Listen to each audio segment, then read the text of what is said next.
Assalamualaikum warahmatullahi wabarakatuh. Perkenalkan, nama saya Sandra Dila Ekasari, NIM B74219059.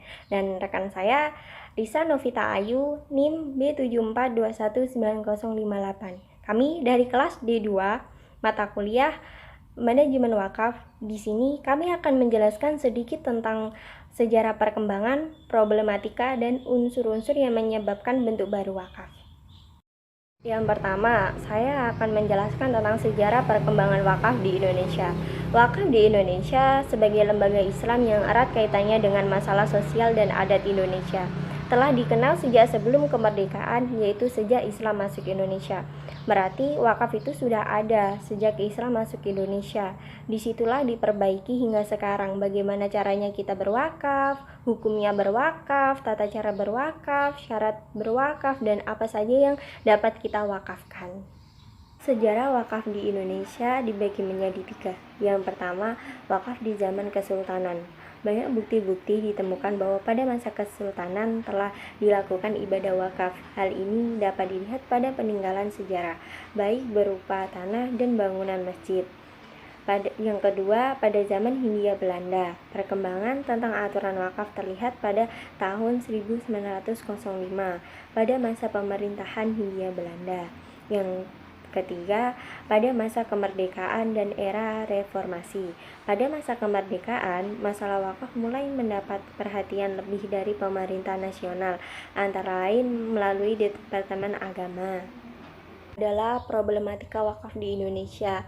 Wakaf pada umumnya berupa tanah. Sayangnya, tanah wakaf tersebut belum dikelola secara produktif, sehingga wakaf di Indonesia belum dapat berperan dalam pemberdayaan ekonomi umat. Berbagai masalah kerap terjadi terkait tanah wakaf.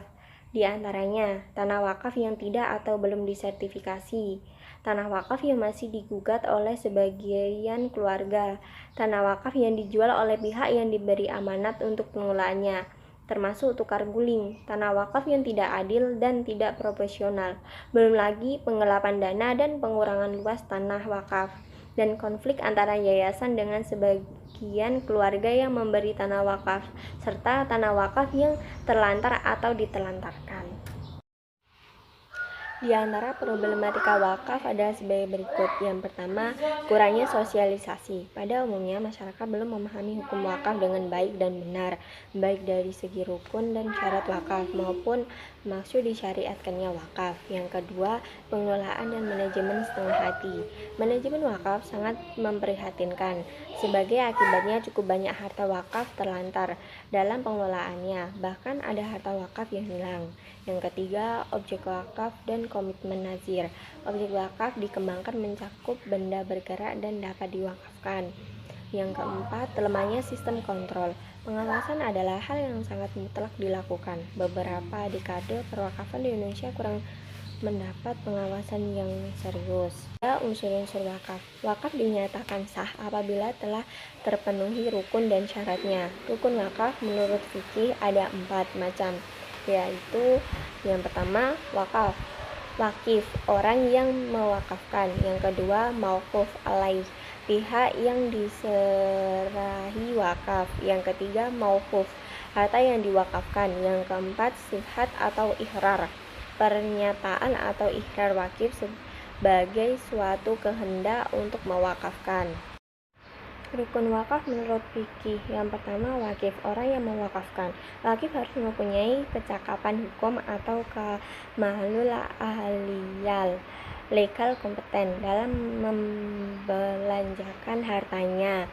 Yang kedua, mauquf alaih, orang yang diberi amanat wakaf. Hal ini terpengaruh oleh unsur tabarruh atau kebaikan yang meliputi peruntukan ibadah dan sosial umum, kecuali yang bertentangan dengan Islam, ideologi, dan maksiat.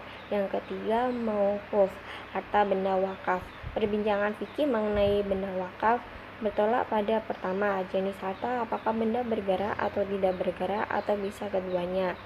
Yang keempat, sihat, pernyataan atau ikrar wakif. Dalam hal ini, perbedaan yang muncul adalah bentuk pernyataan, apakah lisan, kinayah, atau tindakan.